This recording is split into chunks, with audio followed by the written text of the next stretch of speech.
বিসমিল্লাহির রহমানির রহিম। বন্যার কারণে সিলেট বিভাগের শিক্ষক নিবন্ধন পরীক্ষা পেছাবে কিনা তা নিয়ে একটা প্রতিবেদন চলে এসেছে। আমি এখন রয়েছি দ্য ডেইলি ক্যাম্পাস ওয়েবসাইট, দেখতে পাচ্ছেন। এই ওয়েবসাইটে একটা প্রতিবেদন চলে এসেছে। খবরটা প্রকাশিত হয়েছে 24 জুন 2024, 5:52 PM। সঙ্গে থাকুন, বিস্তারিত জানাচ্ছি।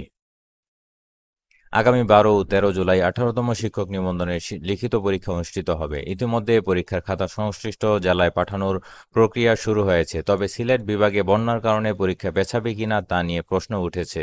বেসরকারি শিক্ষক নিবন্ধন প্রত্যয়ন কর্তৃপক্ষ এনটিআরসিএ বলেছে, সিলেটের বন্যা পরিস্থিতি উন্নতি হচ্ছে, তাই পরীক্ষা পেছানোর বিষয়ে কোনো কিছু ভাবা হচ্ছে না।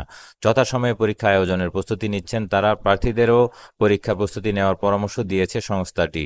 এ বিষয়ে এনটিআরসি-এর সচিব ওবায়দুর রহমান দ্য ডেইলি ক্যাম্পাসকে বলেন, বন্যার কারণে সিলেট অঞ্চলের এইচএসসি পরীক্ষা 8 জুলাই পর্যন্ত পেছানো হয়েছে।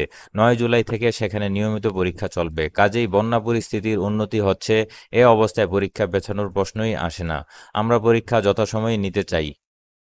এর আগে গত 15ই মে 18তম নিবন্ধনের প্রিলিমিনারি পরীক্ষার ফল প্রকাশ করে এনটিআরসিএ। এতে উত্তীর্ণ হন 4,79,981 জন প্রার্থী। উত্তীর্ণ প্রার্থীদের সংখ্যা স্কুল 2 পর্যায়ে 29,516 জন, স্কুল পর্যায়ে 2,21,652 জন, কলেজ পর্যায়ে 2,28,813 জন সহ মোট 4,79,981 জন। পরীক্ষায় অংশগ্রহণকারীদের মধ্যে সার্বিক পাশের গড় হার 35.80।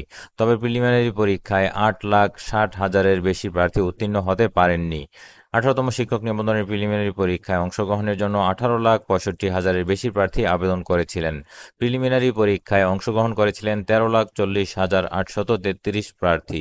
তো এই পর্যন্ত ছিল দ্য ডেইলি ক্যাম্পাসের হাতে পাওয়া সংবাদ। পরবর্তী যে কোনো আপডেট আসলে এই চ্যানেলে আপলোড দিব। চ্যানেলটি সাবস্ক্রাইব করে সঙ্গে থাকুন। বিদায় নিচ্ছি। আল্লাহ হাফেজ।